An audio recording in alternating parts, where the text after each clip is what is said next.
Greetings, this is Sean. I recently took a trip in January to Peru with an organization called Blue Morpho. I went there for therapy, to kind of disconnect for a bit, and for plant medicine. Specifically, they have ayahuasca ceremonies there. I was offered by a friend of mine who even offered to sponsor me because it's not in my budget. And I gratefully accepted. It was the time spent there. I was out about 10 days total, but the time spent there with Blue Morpho was 5 days total. 4 ceremonies, ayahuasca ceremonies within those 5 days. Since I've come back, I've gotten lots of questions about the trip and the visit and like kind of what I got out of it and things like that, and just feedback or reviews. And I've had a very hard time putting those into words, and each person I've spoken to has probably got a different variation of it as I'm still growing and processing through a lot of the things I experienced. I've always been very open to exploring the mind and exploring meaning and purpose beyond the simplistic answers I felt like I got through life, right, that we have in society. I always felt like there was more there. There was more there. So that curiosity from childhood has really sparked a lot of adventurous, I guess, or a lot of creative means of seeking or scratching the itch of that curiosity. So it led me a lot of places, and in fact led me up to this perfect moment for this perfect offer and this perfect opportunity to go to Peru and participate in this experience. So I say all that to say I've never felt I was fully troubled, not like in a dark place or needing to get out of some level of addiction or overwhelmed with traumas. We all have our stories, right? We all have our lives that make us who we are, our traumas, our goods, and our bads. I've just never accepted or bought into the theory or even attempted to explore the theory that I was a victim of those things and therefore I had anything to be really upset about. So I didn't accept this offer and this opportunity to go to fix anything necessarily. In fact, I felt really adamant that I didn't have anything to fix anymore. I feel like I've done a lot of that work. I'm very active in therapy. I'm very active in different medicines and things that help accomplish those things. So my pursuit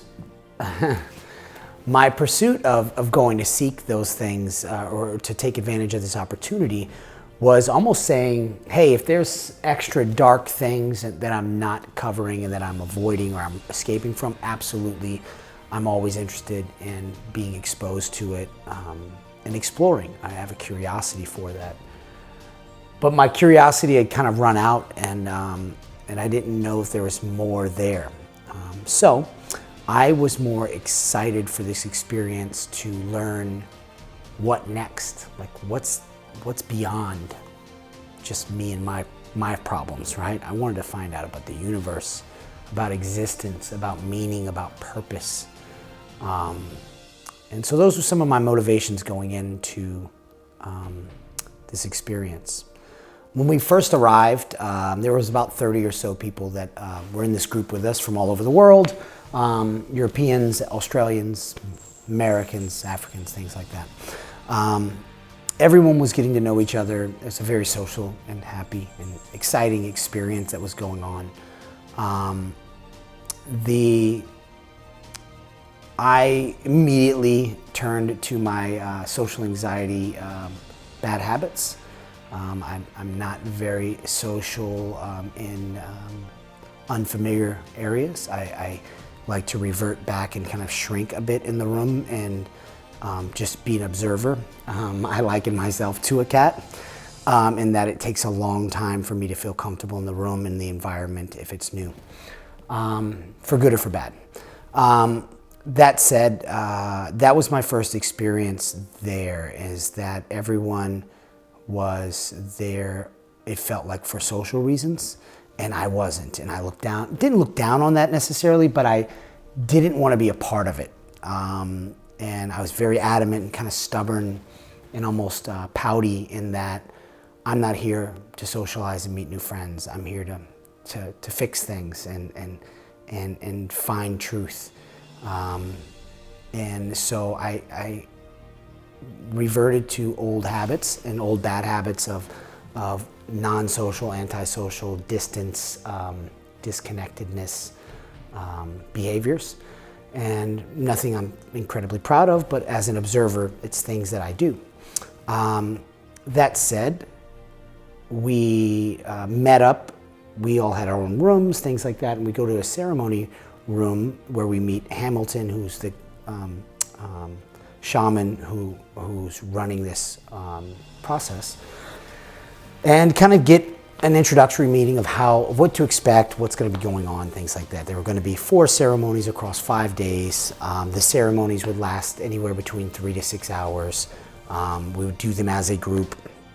You would have an opportunity to go do your own thing afterwards, or the rest of this time, either in meditation, going to group excursions, or just socializing and kind of getting around the area.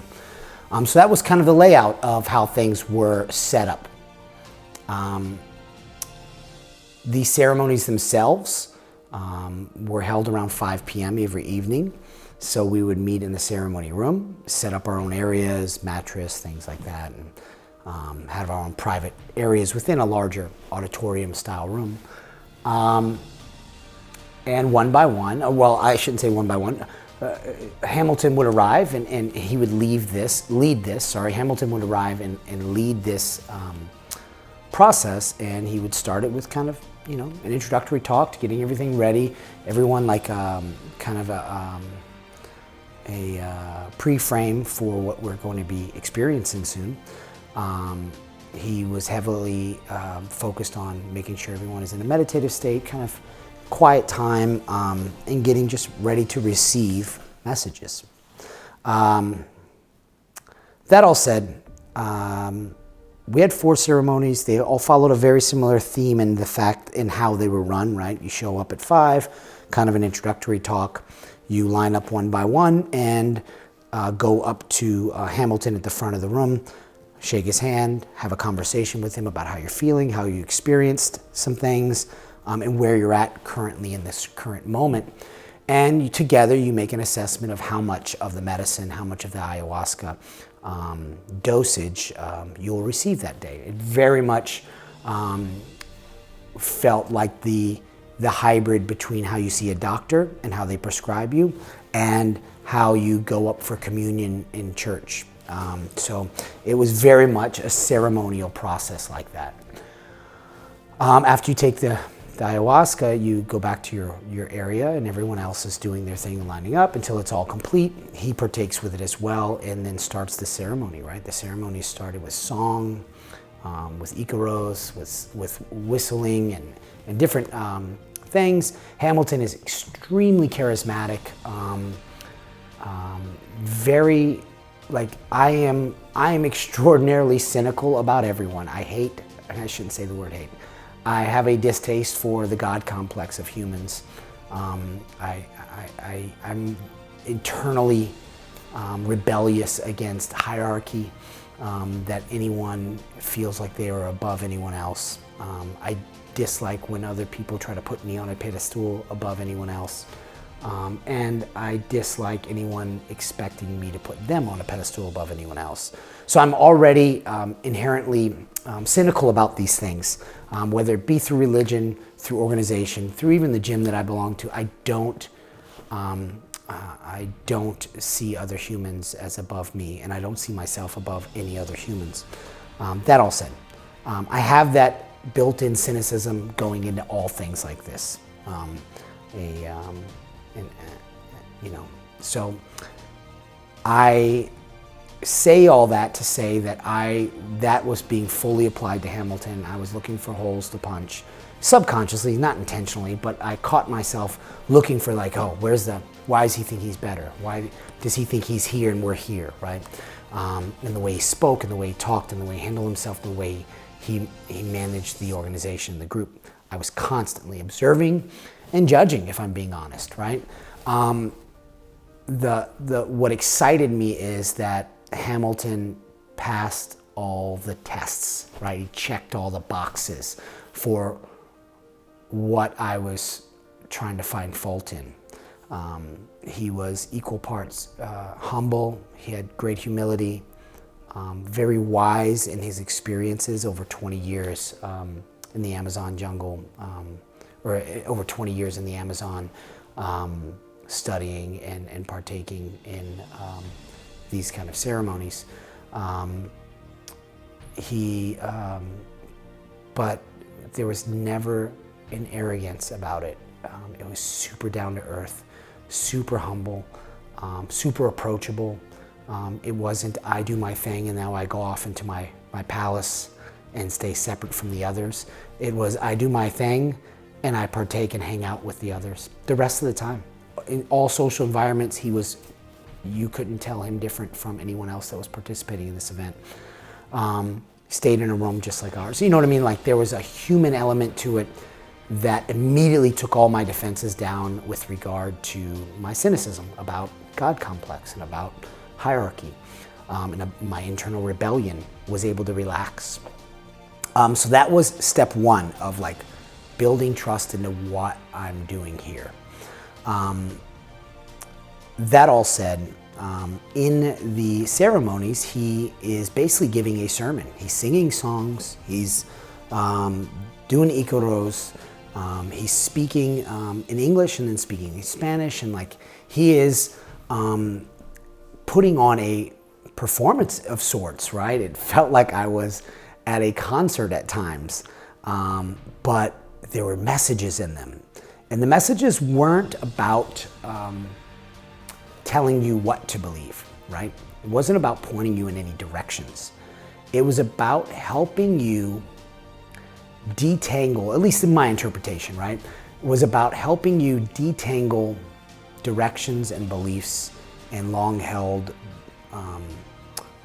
mythologies that we've held on to, and helping us detangle and shed ourselves of that so we can clearly approach the medicine and clearly approach message and clearly approach experience without preconceived entanglements, without preconceived mythologies and mysticisms and dualistic thinking and all these programmed things.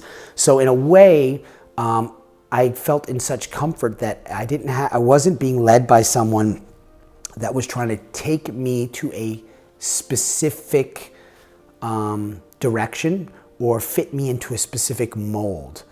It was someone that was helping me unravel the vines around my own self that were grounding me to my own specific beliefs and in molds and directions. And that was, to me, some of the most profound service that Hamilton could have provided, other than just like providing the environment, the set and setting, the safety, all the structure of it was amazing. There was a great appreciation for that, but on top of it, to have someone leading it that wasn't manipulating the environment. He wasn't imposing his own belief structure. It wasn't about putting his fingerprints on us. It was about helping us remove the fingerprints of other experiences from us so we can think clearly. And then you get to choose once you're unraveled from all the things that were entangling you, you're not told to, hey, well, don't go pick up any of those. Like, maybe with a clear mind, you can look back and say, I still like that and I believe in this. Maybe, and maybe not, right? The truth is there was a level of freedom that you felt. The way I'm picturing it is helping like a turtle out of the water that's got maybe pollution and litter and like rope and maybe like the plastic from like a 6-pack of something, right? Entangled on it, and it's handicapped, and you are gently just removing like the straw from it or the entanglement and allowing it to go wherever it wants to go. But it was Hamilton, I believe, if I were to super simplify the service that he provided, I felt like he was the hand that unraveled these things that allowed me to approach this experience in a clear way and get an authentic message or have an authentic journey, an authentic experience through all this. So I said all that to set the stage for the level of comfort I was in, the level of trust I was having, and I even laughed at myself. It's like, damn, Sean, you thought you were unbreakable from cult, and I would follow this guy anywhere, right? I was like, shit, maybe I'm not I'm not indestructible, and I am capable of following cult, all the things that I've always looked down on, right? That said, that wasn't the pitch. Good thing, because someone in a manipulative standpoint in Hamilton's position could have easily taken and misused and abused those scenarios. And again, double down, extra grateful that we were in the experience, in the comfort, in the care that we were in with the people in the organization that we were in. So that set the stage for anything else that was possible for the rest of the trip. That all said, my experiences under the ceremony were definitely compounding. I had compounding experiences across the 4 ceremonies. They were all named. I actually keep forgetting the second ceremony was named. The first one was called Introduction. The second one I forget the name of. Third was called Expansion, and the fourth being called Infinity. And the idea is that you were going to up your dosage as you went as well, and your experiences when it was going to continue expanding. They did. And the message and the lessons that I was learning were also compounding as they expanded. They weren't random 4 messages. So my first experience with the ayahuasca, my first ceremony, was very similar to experiences that I've had under other plant medicines. They almost like, in a more deep and like clarifying way, it reinforced things that I've already kind of known and believed in and had on the tip of my tongue, but not like fully formed about. So it went to this theme that I've been mulling over in my brain for a long time of infinite significance and infinite insignificance, and almost how they can be represented in the infinity symbol. And the infinity symbol makes 2 distinct wholes, right? And 2 distinct enclosed circles, let's call it. And one side, to me, is always represented infinite insignificance, and the other side represented infinite significance. And in fact, I've even pictured them folding over each other, and that being the simultaneousness of life and the paradox, the great paradox, right? So my first ceremony touched on something that I feel very well versed in at this point, which is infinite insignificance. I felt, and I've felt this before through existential crisis, through existential exploration of infinitely insignificant, right? Anyone that's delved into plant medicine kind of goes down this route. You see yourself as a blip on the map, a blip on a blip on a blip on the map, right? So you see yourself as small on this earth. You see this earth small in this universe. You see this universe small, and it keeps going backwards. In the first ceremony, I had some reinforcements of that, and I had this sense of to truly get back to our origins, which is the great nothingness, the great nothing, the great blank, that you had to lose your senses, right? Your sense of sight, hearing, taste, all these things, touch. And as you separate yourself from those senses, you get further and further from where you currently are, therefore further in the illusion state that we're in of this world kind of thing. And you get closer and closer to the great nothingness, and to the origin. And till the very last thing the very last sense that I needed to get rid of was sense of self. So I felt like that last hold, and then up, up, up, up, up, and then release. And when I released sense of self, it was black. It was nothing. There was absolutely nothing.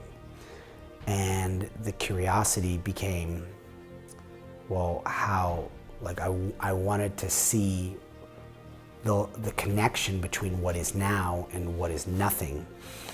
And, for lack of a better description, the way it kind of looked to me was it was completely black. And then out of absolute blackness, I just saw a shake and became something.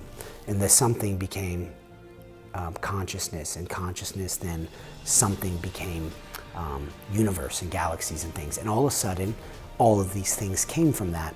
And it was neat. It was this cool concept of like this oneness, and we all actually do come from oneness. Therefore, we all are actually family. We are one with a rock, just as much as we are one with Mercury and Saturn, just as much as we are one with one another. And that was really neat. But at the end of the day, it was things I've kind of already believed in, right? And it was a little bit like of an extremely valuable and profound confirmation bias, though. So the experience from the first ceremony itself was super amazing. I could have gone home that day and back to the United States and labeled this visit a success. However, now that I knew what to expect leading into the second ceremony and the third ceremony, I started going into them with intentions and saying, okay, well, I get that, right? I understand infinite insignificance. I am on board. And in fact, that has always been my difficulty with the rest of humans in our society for the most part, is that I think most people seek this plant medicine because they're on board with everything being infinitely significant, and that almost like causing difficulty in their lives. And they need plant medicine to help expose to them that everything is actually insignificant, and like stop taking small things so big because they're actually smaller than you think. And in fact, all things are smaller than you think. So I think a lot of people seek plant medicine. This is totally assumption, but I think a lot of people seek plant medicine to be comforted by a message they don't often think about, which is infinite insignificance. For me, I've always needed to travel the opposite direction of everyone else. And it's left me not in conflict, but perhaps in conflict in agenda with others when it comes to plant medicine. And I think it aids itself to my inability to feel socially connected to others, because yes, we're seeking the same remedies, but we kind of need different results, right? They're overheated and seeking cool. I'm freezing and seeking warmth. We're seeking a temperature change, but I've often felt super alone with the fact that I believe in infinite insignificance so much that it pulls me away from everything. And it leads me towards atheism, it leads me towards nihilism, it leads me towards these things that that I think a lot of people need, right? They need at least an introduction into that. They need some portion of balance into that. I feel like I've leaned so heavily into that it's imbalanced on that side. So I felt a bit alone on this trip again because everyone else there and everyone that talks about plant medicine a lot, they are seeking something that I've already long held. And I'm like, yeah, I don't need that. I need this other thing that you guys aren't even talking about, right? So it pulls me into this weird aloneness again. And not out of sadness and not out of but I go to my default, and the default is to disconnect from others and just, hey, this is why no one gets you, right? This is why you keep things to yourself, and this is why you can just go to the cave and be there and exist. Because I'm just not on the same path as everyone else, and it feels frustrating at times, but I feel like I understand it, so it doesn't make me sad or angry or anything like that, but it definitely doesn't help my ability to connect with others. So that all said, I started going into the next ceremonies with an intention, and the intention was the other side of the infinity symbol being infinite significance. I have lived 42 years of my life so heavily ingrained in the patterns and beliefs of infinite insignificance. Nothing matters, it all ends, it all goes away. Nothing matters, we're small. On a timeline, we're small. On a space line, we're small. So small, in fact, that we don't matter. I've been comforted by that for so many years of my life, and I believed it, and I still, harbor those beliefs. Like, that is what has always given me comfort. And it's allowed me to be a good counsel to people that haven't made that thought process leap and are unhealthily in the infinite significance. So I've been a really good counterculture asset to my friends and people in my circle, because I can offer an outside view from a completely different direction than a lot of people do. The difficulty is I either don't accept or don't trust the opposite, the message from the other side. So I don't know, I haven't unraveled that part yet. So I approach these next ceremonies asking the medicine and asking God, asking the spirits, asking the universe, right? How can I get to infinite significance? How can I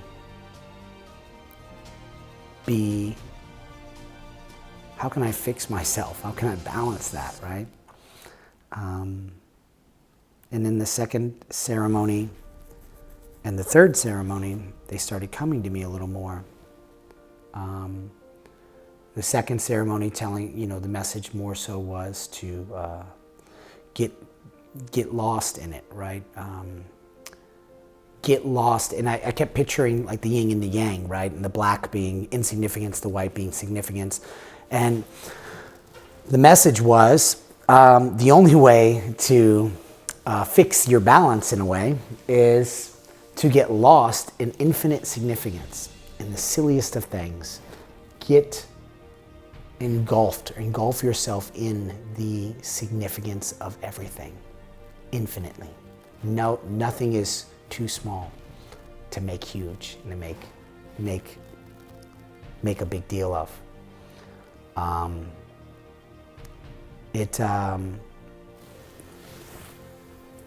Between the second and third ceremony were those messages of true significance, getting lost in it.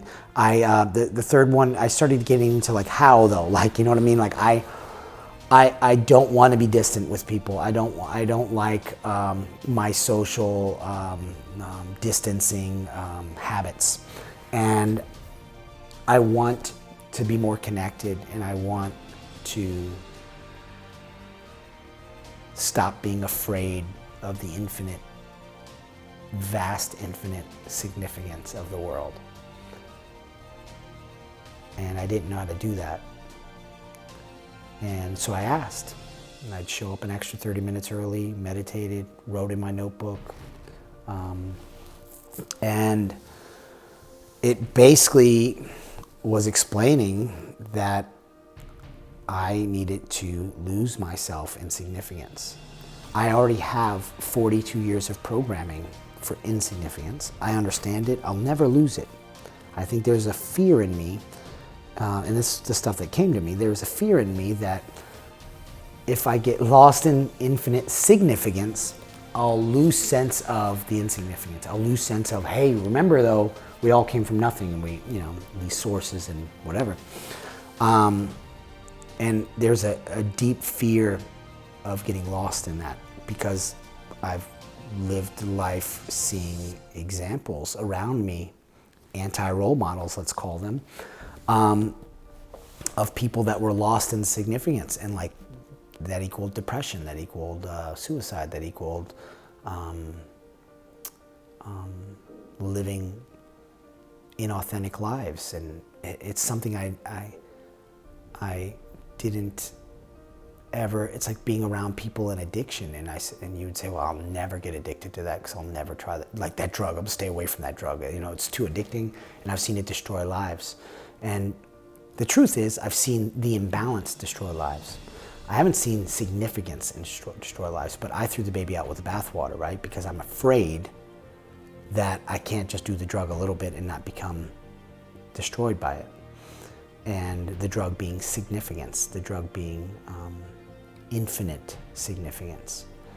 And so I, even if I go to dabble in the significant world and go celebrate others and do things in this current world, my default was always to run back. If I get startled even a little bit, I feel any bit of fear, any bit of insecurity or safety issues, I immediately sprint like an ejection button back to infinite insignificance.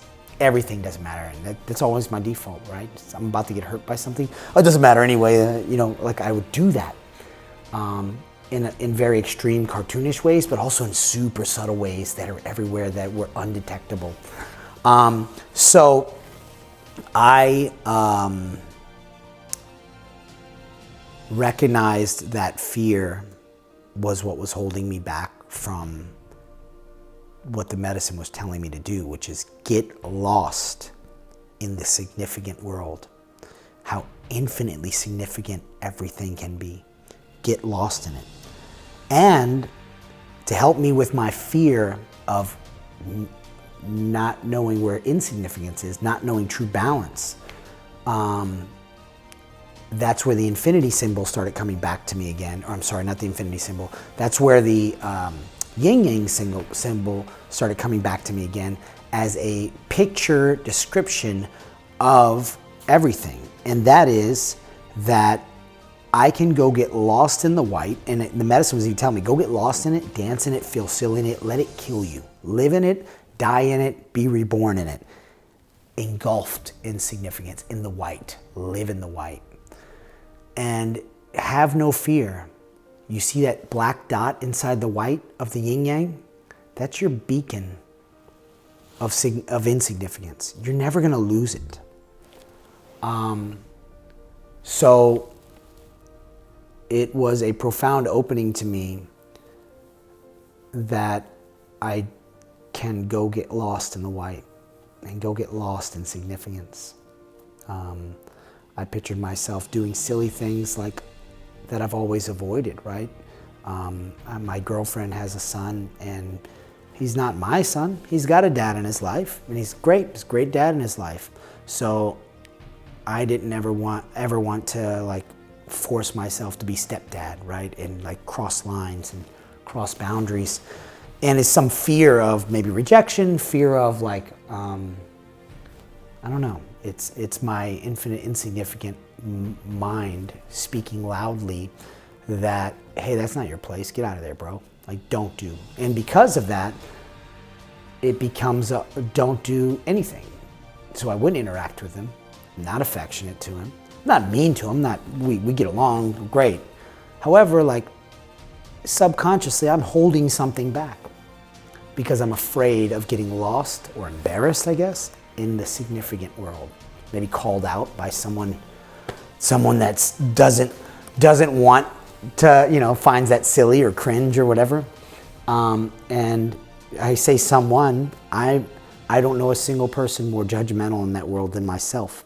So that someone is really me. It's parts of me that heavily judge that and almost like forbid myself from making connections with people in things and in situations. And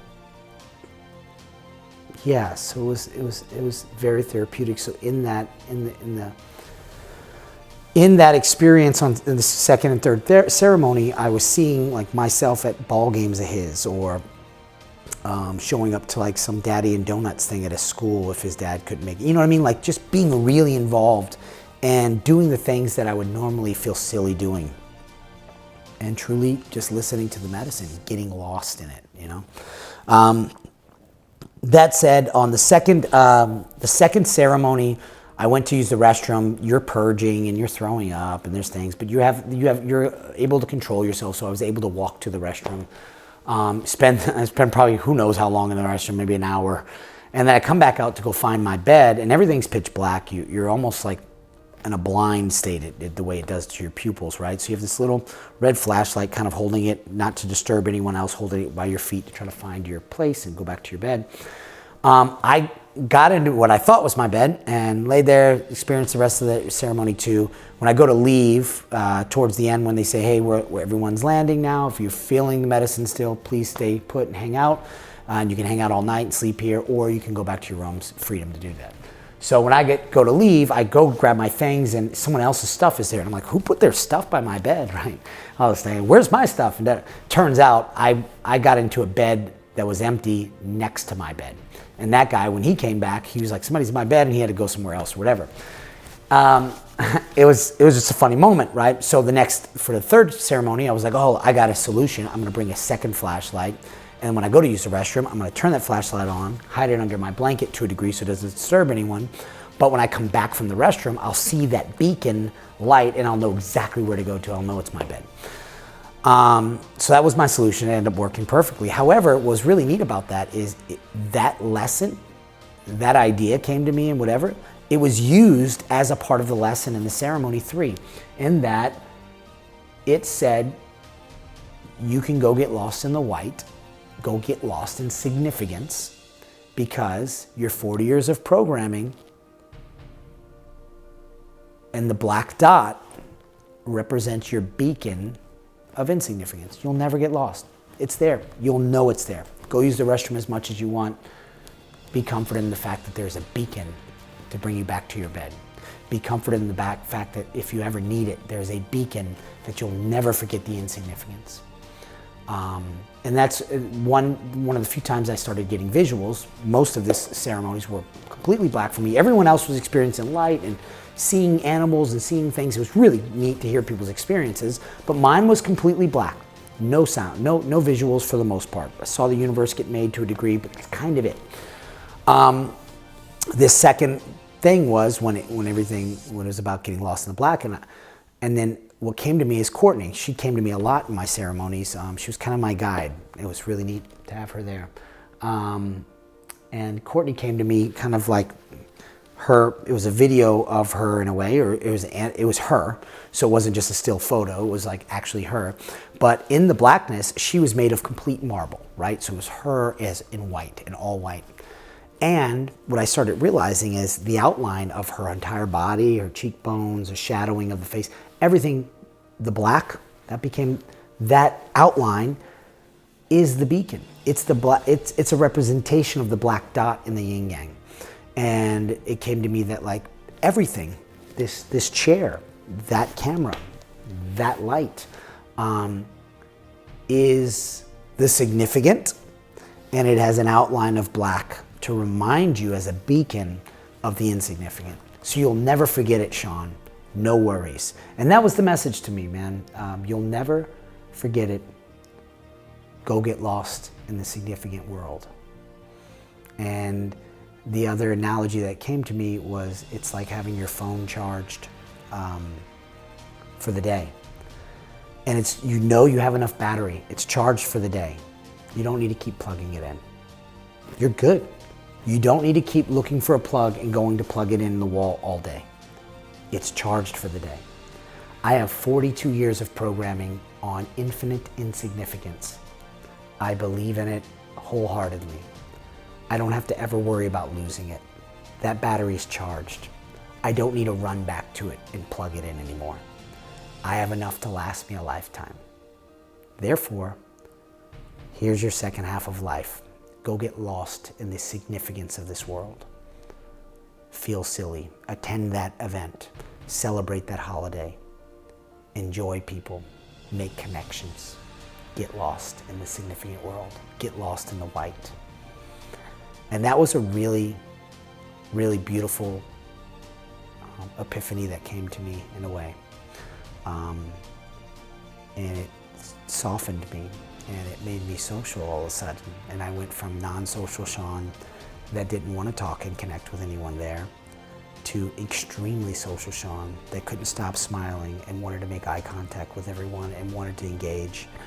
I even had a moment while I was in the ceremony 3 where I thought in terms of my face and how I see myself as a stoic of ways, right? I'm a thinker. I'm just always thinking. I'm wise.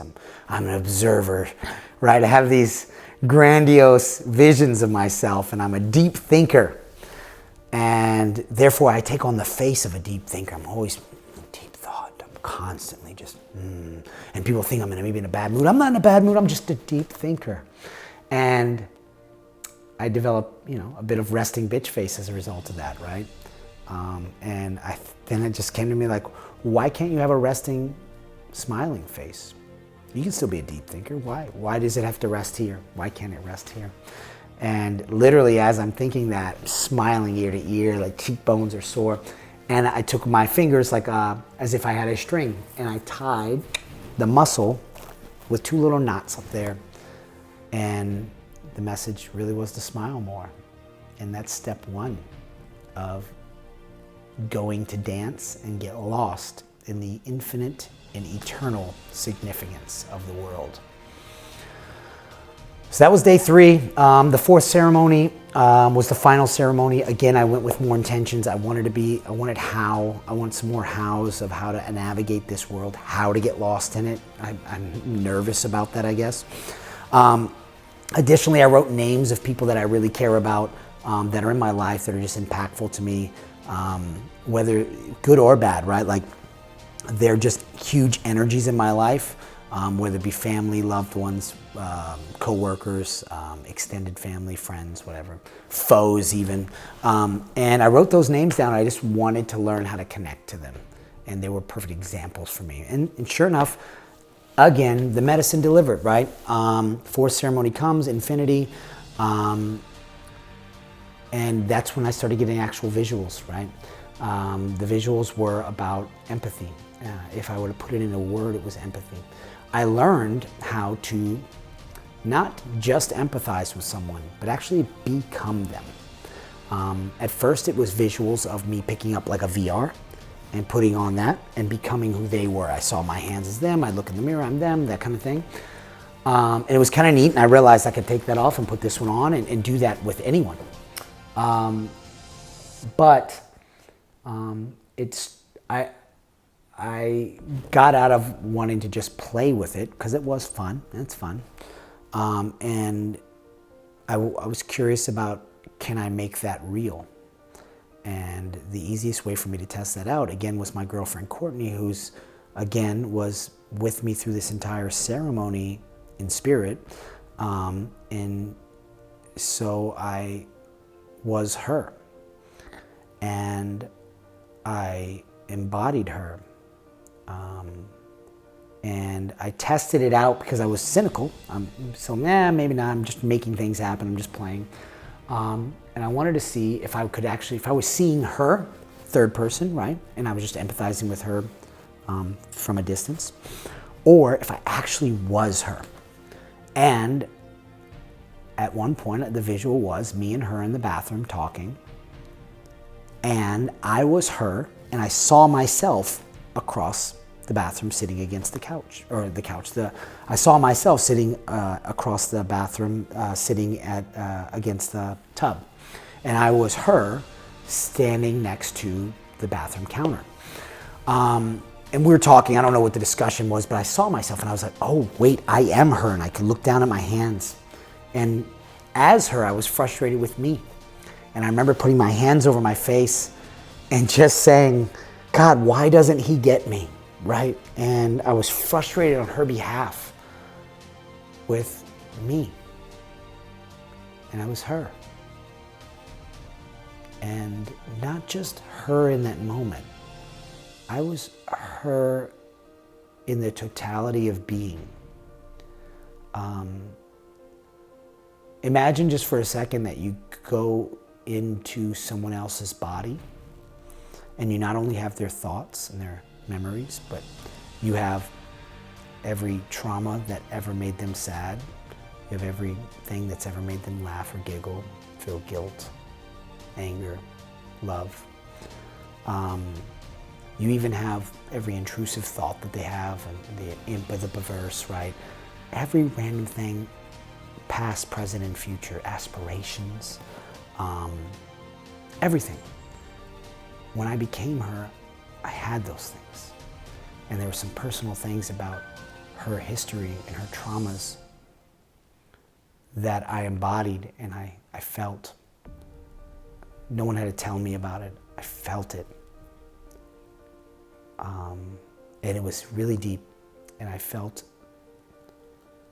I understood her on a way that I've never understood her before. And she was my first experience at that, and my full depth experience of, is this real? And it was. I became her.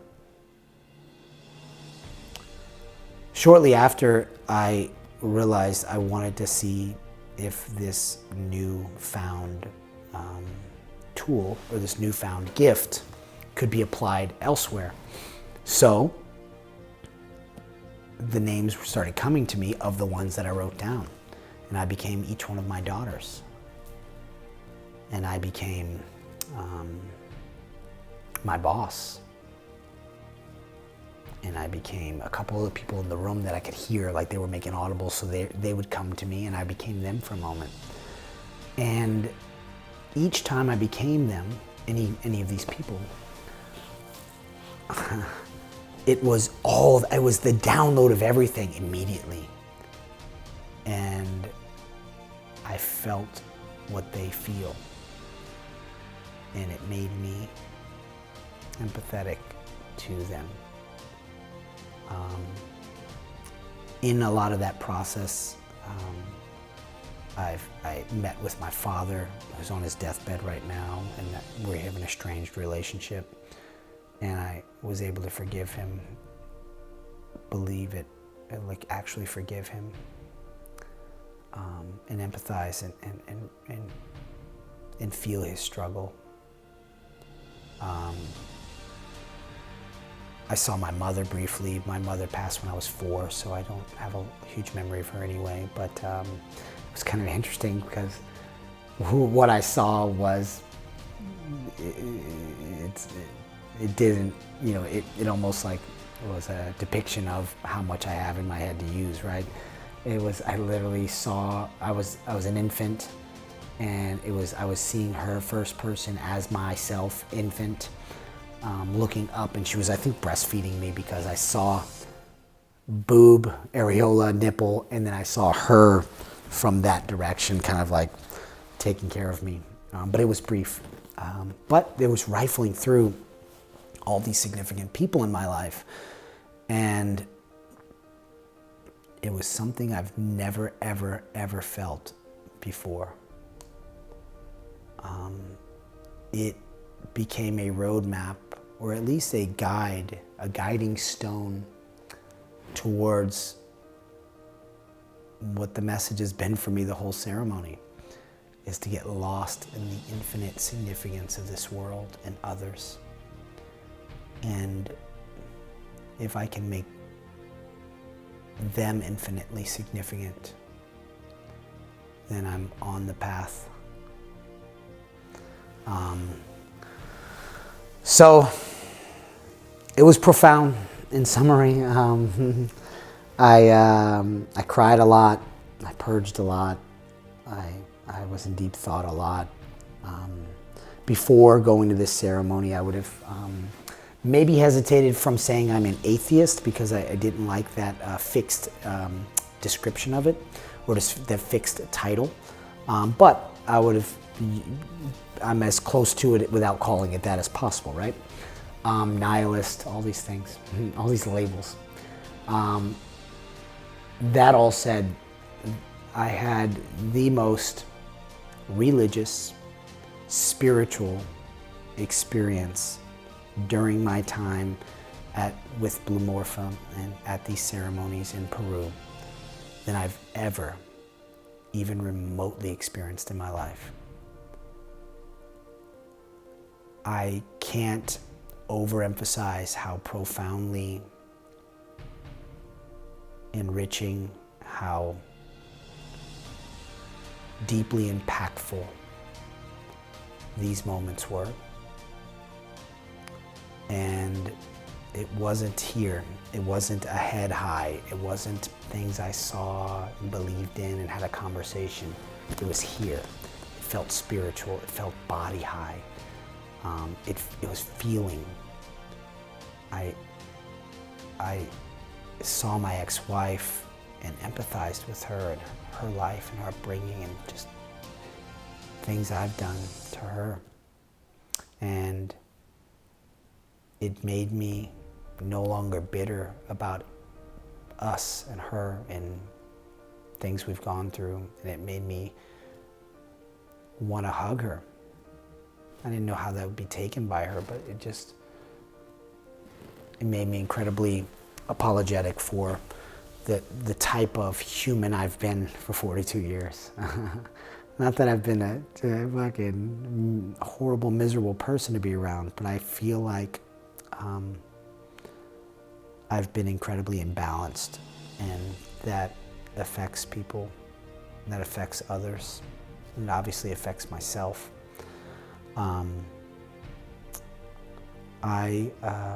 I felt like I was in the presence of God. I felt like I was in the presence of so many different guides through our life. It was a neat calling of and not or is the best way I can describe that, right? It's not this or that. It's not this dualistic. It wasn't like, was he there? Who's right? Is it the Christians or the Muslims or the Buddhists? It wasn't that. It was yes. The answer to that was yes.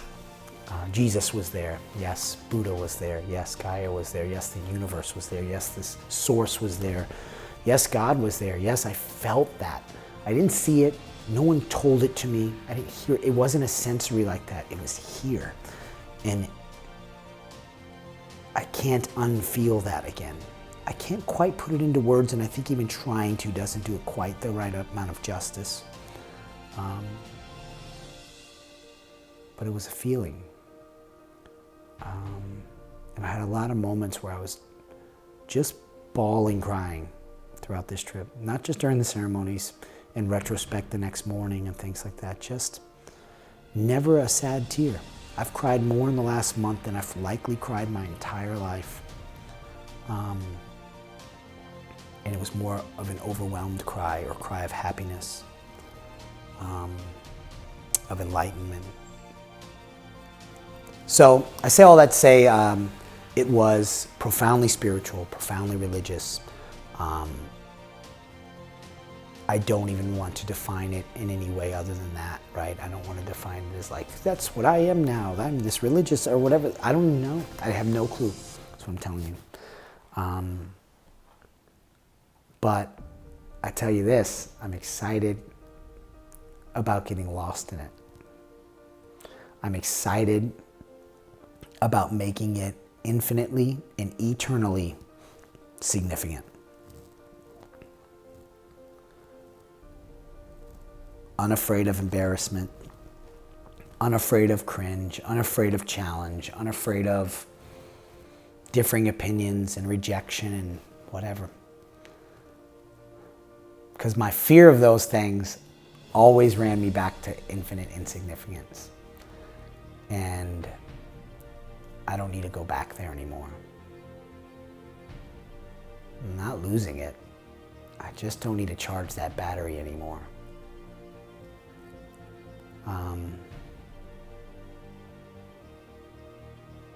Since coming back, it's helped me be more gentle with others. But honestly, with others, it's how I'm treating others I'm recognizing is a full reflection of subconsciously how I've been treating myself. And as someone that's pretty damn happy a lot of the time, would never define myself or describe myself as depressed or sad or anything in those negative ways. That was like news for me. Like that was newsflash material. It was life-altering revelation, I guess is the best way to put it. In that I am always trying to remind others of the infinite insignificance. It came to me, it's funny, I speak an analogy and I teach an analogy. The ceremony delivered an analogy as well, right?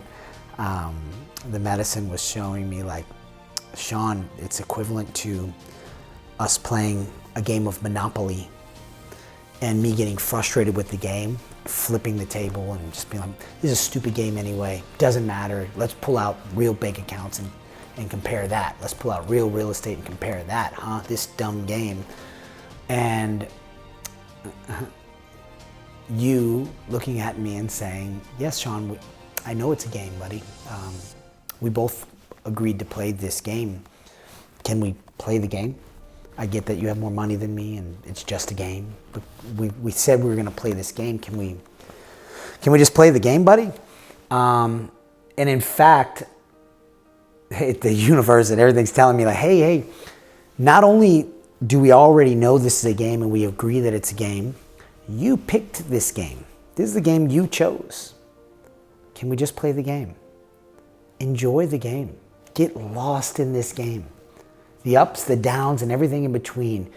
Stop being so afraid of how the game affects you that the moment it's not desirable, you have to remind others and point out that it's a game. It's just a stupid game. And what I realize is, yes, I'm fixing that for others because I want to be more tolerable for others and like be an asset and stop being the wet blanket, right? And stop being the yuck people's yum. But that was surface level fix. It's the one I can see easy. The deeper fix is by reminding everyone else that it's a game and it's dumb and it's pointless and it all ends. I'm subconsciously shutting down my own ability and my own parts of me that want to play the game, and ruining the game for myself before I even have an opportunity to play it and enjoy it. So I'm ready to get lost in the game. I'm ready to get lost in the white, get lost in the significance, and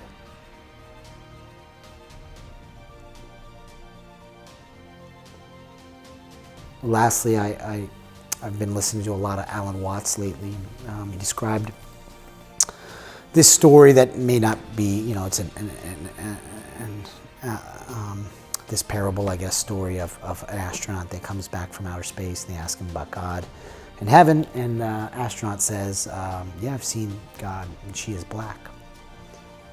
And they go down, if you want to go look up the video from Alan Watts, he talks about some things like this, but she is black stood out to me. The first 3 of these 4 ceremonies were 99% all black, no visuals, almost like a blind man, but everything wasn't dark in message, it was dark in visuals. And I thought I was doing something wrong, or I thought I wasn't breaking through like others were. And maybe. However, the parable of she is black as God is black helped give me another perspective to look at that. And perhaps in those ceremonies where I saw nothing but black, perhaps I was in the most pure form, presence of God, the great nothingness from which we all come.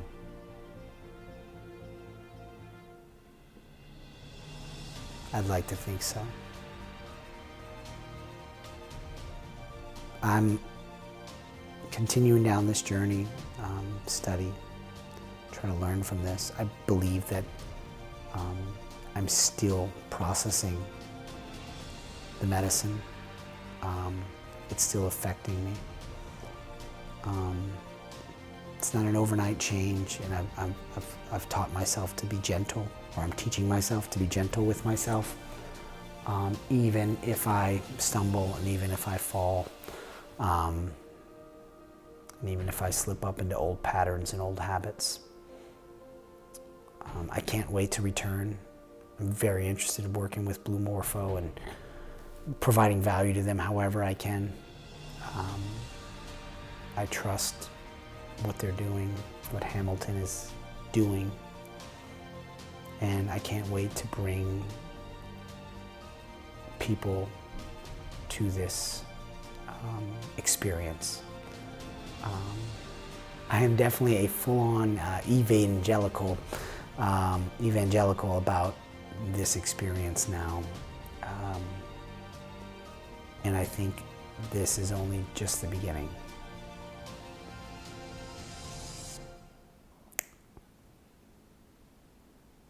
Yeah. So, lastly, I'll leave with a couple things that I noted. I noted a lot of things, but I'll leave with the last couple little notes. Oh, a great description that Hamilton gave about this was that the whole state of consciousness is poison, and then the shift is real. So that's what we're doing, is the shift. And he would repeat that we're not tripping. We weren't. I wasn't tripping. We were learning how to walk without getting tripped up on life. And I really believed that. I still do. I wrote some lessons from this ceremony, which was the 4th one, and it was struggle out loud. I was super loud during this last ceremony. The rest of them I was very quiet, but this one I was out loud yelling, not yelling, but very much out loud talking, way more than my normal comfort. I kept calling myself you beautiful fool, Sean, you beautiful fool. Like these aha moments would come, right? And I wrote struggle out loud, out loud, out loud. 40 years of programming, internal rotation. Trust that the battery has been charged enough for the remainder of your life. Permit yourself to let go and unplug from the charger. Go out and experience. Don't just dismiss the 40 years of programming. They were important to you and valuable to you.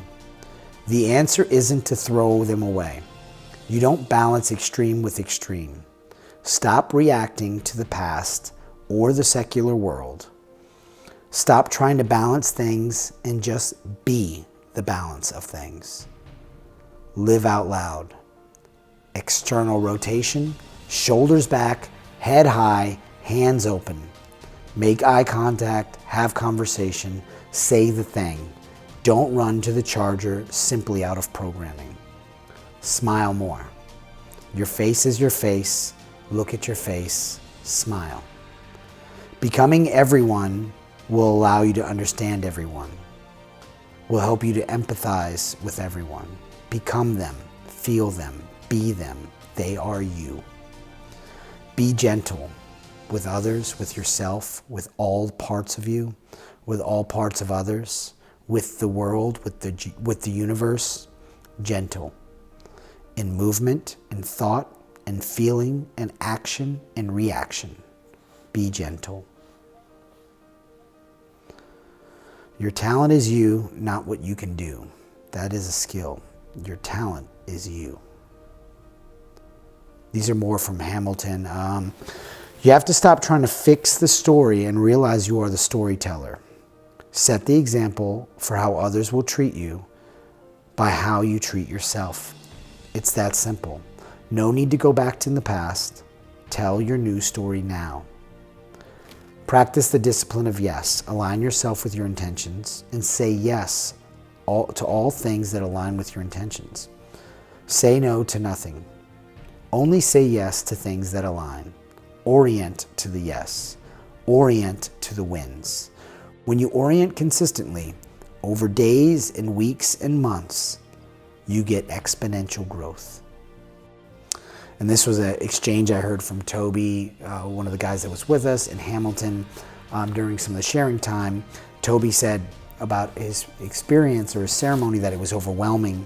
And Hamilton asked, why was it overwhelming? And Toby simply answered, I didn't think something could be so beautiful. How amazing is that?